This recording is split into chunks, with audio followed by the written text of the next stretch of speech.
Mengasihi Tuhan artinya kita nggak boleh kompromi dengan dosa. Kedua, kita nggak boleh mengasihi daging.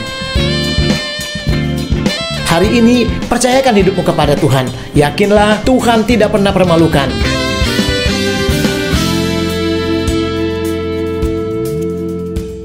Puji Tuhan, pagi ini kita belajar lagi di dalam satu hal, yaitu kelepasan di tengah-tengah masalah. Saya percaya kita merindukan kelepasan, kita merindukan agar setiap masalah kita akan ada pertolongan, akan ada jawaban, akan ada kuasa Tuhan dinyatakan.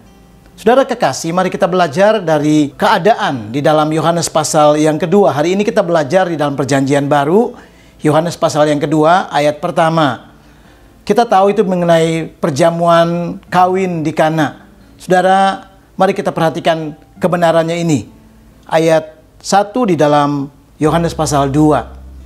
Pada hari ketiga ada perkawinan di Kana yang di Galilea, dan Ibu Yesus ada di situ.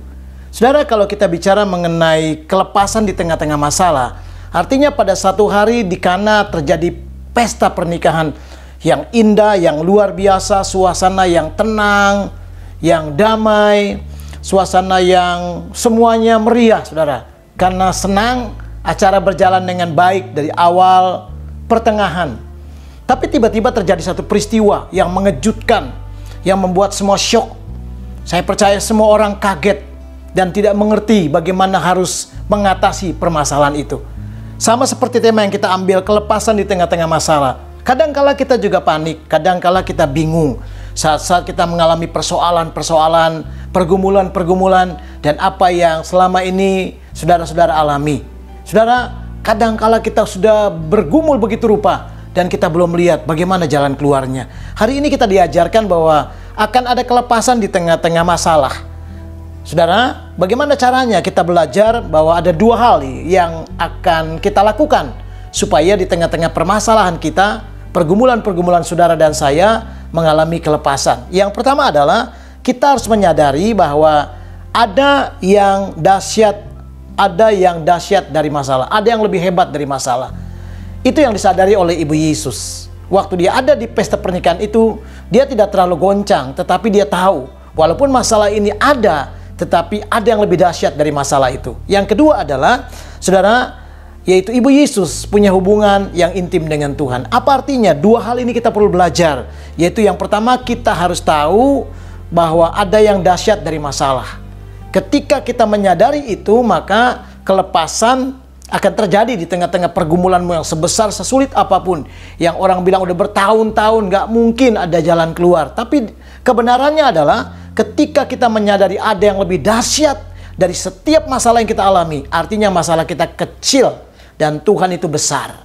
Kalau Tuhan itu besar, dia mampu, dia melakukannya. Hanya dia yang lebih dahsyat daripada masalah.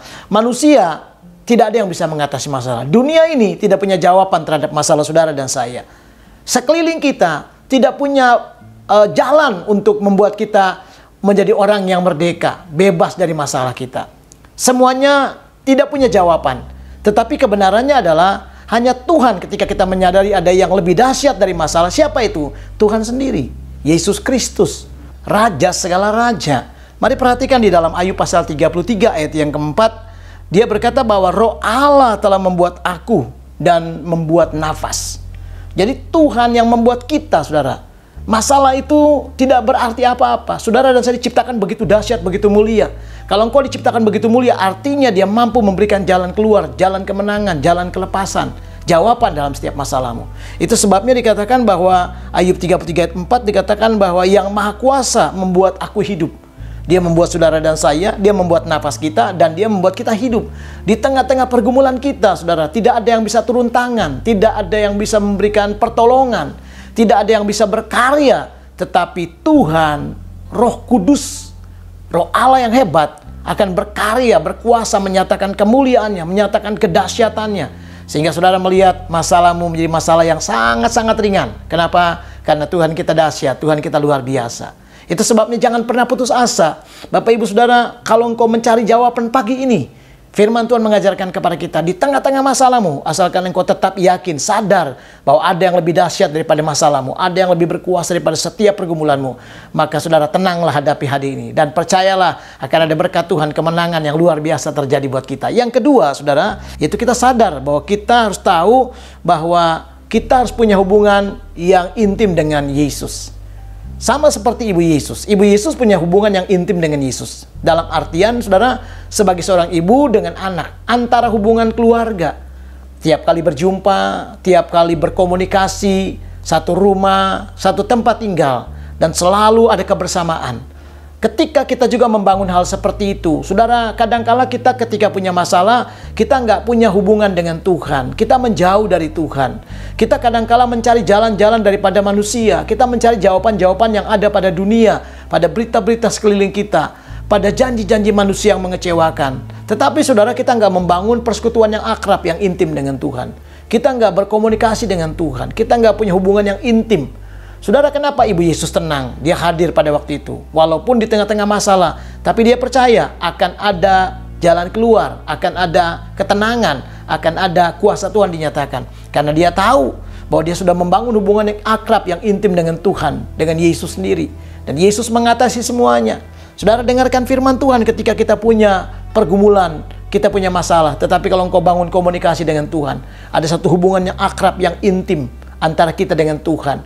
Punya waktu untuk berdoa, untuk menyembah, untuk memuji menyembah Dia. Punya waktu, saudara, di tengah-tengah pergumulan kita yang rasanya bertahun-tahun belum ada jawaban, selalu datang sama Tuhan, selalu merendahkan diri di hadapan Tuhan. Jadi sadarilah bahwa ketika kita mau melihat kelepasan di tengah-tengah masalah kita, kita harus punya hubungan yang intim dengan Yesus. Jangan menjauh, jangan tawar hati. Saudara, semakin dekat, semakin mencari Dia, semakin, saudaraku, menemukan Tuhan dimanapun Dia berada. Mazmur pasal 22 ayat 12 berkata, janganlah jauh daripadaku. Lihat, saudaraku, keinginan, kerinduan daripada seorang yang dikatakan Mazmur 22 ayat 12, janganlah jauh daripadaku. Artinya orang ini ingin terus mengadakan persekutuan, melekat dengan Tuhan. Saudara mempunyai hubungan yang intim dengan Tuhan. Dia katakan bahwa kesusahan telah dekat. Dia percaya walaupun kesusahan datang begitu banyak, ratusan ribuan kesusahan, tapi kalau Tuhan dekat dengan dia, dia bersekutu dengan Tuhan, menyembah, mencari Tuhan, saya percaya semua masalah tidak ada artinya. Kesusahan-kesusahan akan ada jalan keluar, ada kemenangan, ada jawaban. Saudara, dia berkata, janganlah menjauh Tuhan, artinya dia terus menginginkan keintiman dengan Tuhan. Kenapa? Karena dia menyadari tidak ada yang menolong dia. Sekeliling dia apapun tidak ada yang menjadi jaminannya bagi dia, kecuali Tuhan. Ketika dia mendekat dengan Tuhan, dia melekat dengan Tuhan, Tuhan di dalam dia dan dia dalam Tuhan, maka dia melihat kuasa Tuhan terjadi. Ketika kuasa Tuhan terjadi, kelepasan akan nyata di tengah-tengah apapun yang saudara dan saya alami. Hari ini, lakukanlah dua hal, saudara. Sadari bahwa di tengah-tengah masalahmu ada Tuhan yang jauh lebih dahsyat. Dan yang kedua adalah di tengah-tengah pergumulan kita, saudara, yakinlah kita harus membangun hubungan yang akrab intim dengan Tuhan. Ketika engkau terus mengejar Tuhan, mencari Tuhan, dan terus punya waktu untuk selalu menyembah Tuhan, saya percaya hari ini menjadi hari yang luar biasa, hari penuh sukacita, hari penuh kebebasan, dan hari di mana engkau akan diberkati Tuhan luar biasa. Apapun yang terjadi, saudaraku, mari katakan, Tuhan, aku siap dilawat dan diberkati Tuhan. Aku mau intim dengan Tuhan. Aku mau menyadari bahwa hanya Tuhanlah yang lebih dahsyat dari segala masalahku. Tuhan Yesus memberkati saudara dimanapun kau berada sepanjang hari ini. Amin.